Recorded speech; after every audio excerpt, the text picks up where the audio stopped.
All right, guys, what is going on? Hope you're doing good. Back again. Oh, we're supposed to get some snow in the morning, guys. East Tennessee might get a little bit of snow in the morning. So if we do, old Donby will get a little bit of footage of that for you. So look forward to that if it does snow. But anyway, let's get into a Sebastian Rogers video. This video is going to be a little bit of a techie video. Maybe stuff that you guys already know about, but some of you guys may not know about this stuff. So it's going to be kind of a technology video and stuff like that. And it ties in with the Texas Roadhouse video too. So a lot of people have commented when I was talking about the Texas Roadhouse video, and they were saying that, you know, when Katie was with Sebastian Rogers at Texas Roadhouse, she may have had a burner phone with her. And it's very well possibly true that she, you know, what if she did have a burner phone with her? Well, what police can do, and it's weird, we got all this technology that we can do, but yet I can be in the middle of town and not have a cell phone signal. That baffles me, guys. Don't that aggravate you all? You're in the middle of town. It's not out. I mean, it's not like you're out there in Timbuktu. You're in the middle of town and you got one bar.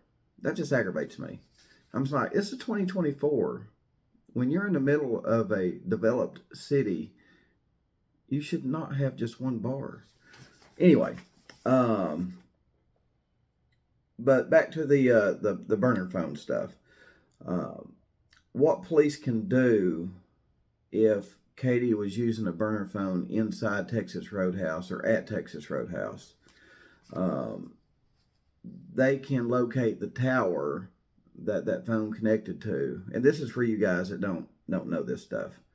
They can locate the tower that is connected to, whether it's AT&T, Verizon, T-Mobile, Cricket, Straight Talk, whoever. They can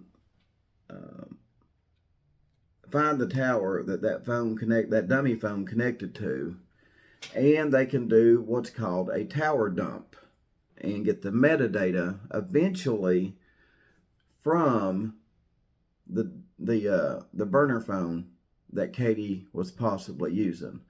And I found a news article that talked about this, and they might be able to explain it a little more than I can. I know about it, but the way news people, they just put it into layman's terms. I'll be saying some words that you'll be like, huh? What was that, Don? Flux capacitor, what? So anyway, hope you can hear this news article. They explain pretty much what tower dumps are and kind of how they're used.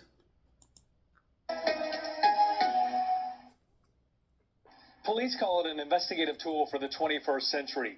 It involves what's known as a tower dump, but it raises plenty of questions about who has access to your personal information. In cities like Cincinnati, cell towers are everywhere. You may not realize it, but police agencies can use those towers to track you as they focus in on criminal activity. We're in a period of American history now where government surveillance is greater than it's ever been.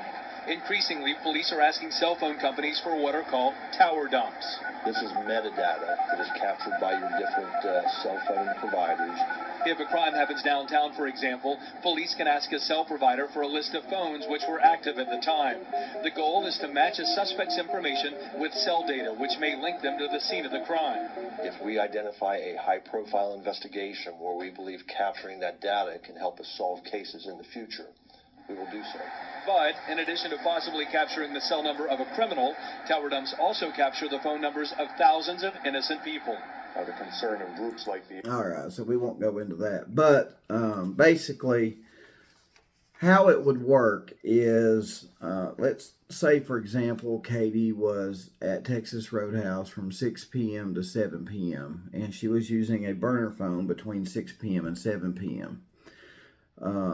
Police will do the tower dump, and retrieve all these phone numbers. Now, this will help them narrow it down because they'll know the exact time Katie was at Texas Roadhouse. It's not like they're going to have to do a tower dump for like, all day, 8 hours, 6 hours.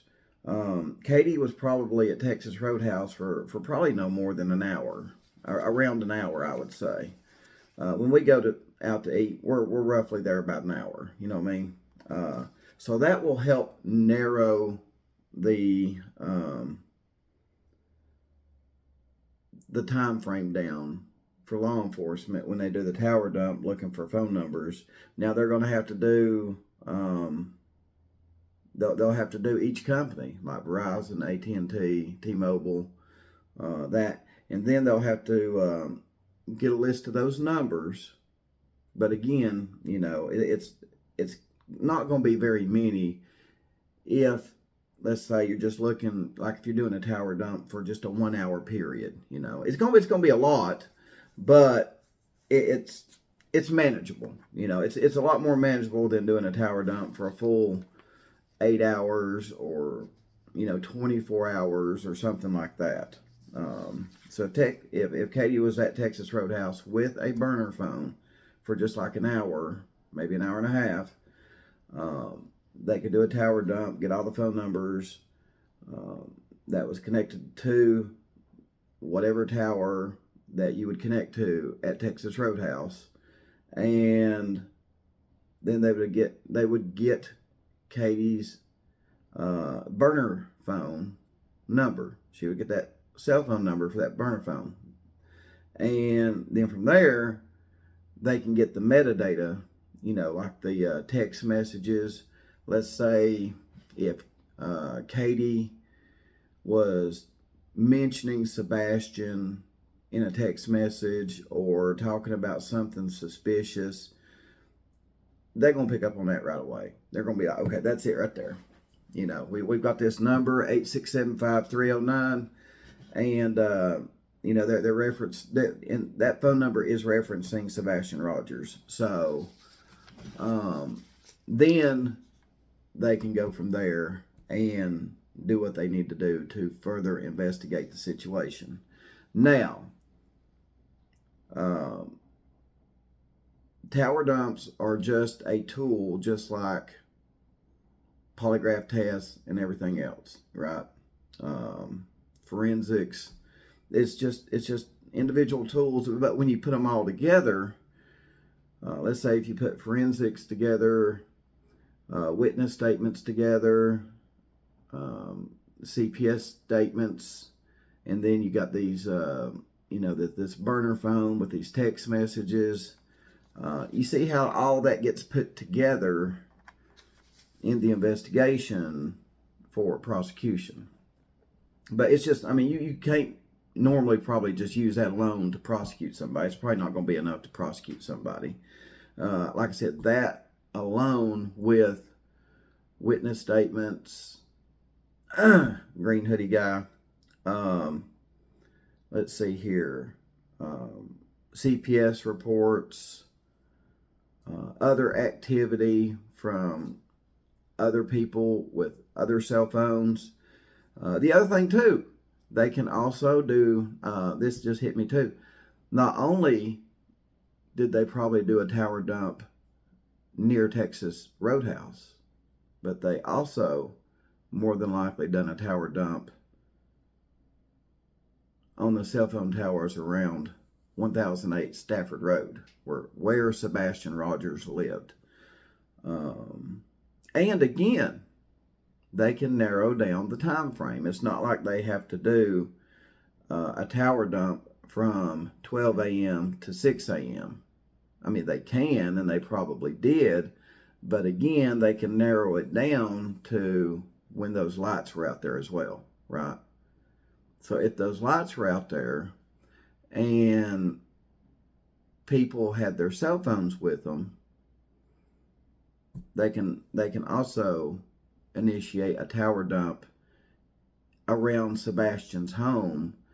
Again, AT&T, Verizon, Straight Talk, T-Mobile, And if there's any suspicious text messages, phone calls, anything like that, that they can get from the cell phone company, that just further solidifies the investigative case against whoever is responsible for Sebastian's disappearance, right? So again, sorry to get all techie on you. I like talking about this stuff. I like talking about the technology behind, what's used to help solve some crimes and stuff out there. I love the technology side of crime fighting. Sorry about that, guys, but I do. I love it. I love technology in the first place. But on top of that, when you use it to, solve a puzzle, solve a case, stuff like that, it's pretty cool. I have to say it's pretty cool. And if you can help bring someone home, maybe bring closure to a family, help locate someone, bring them home safe, or whatever the case may be, it's well worth the investment, I think.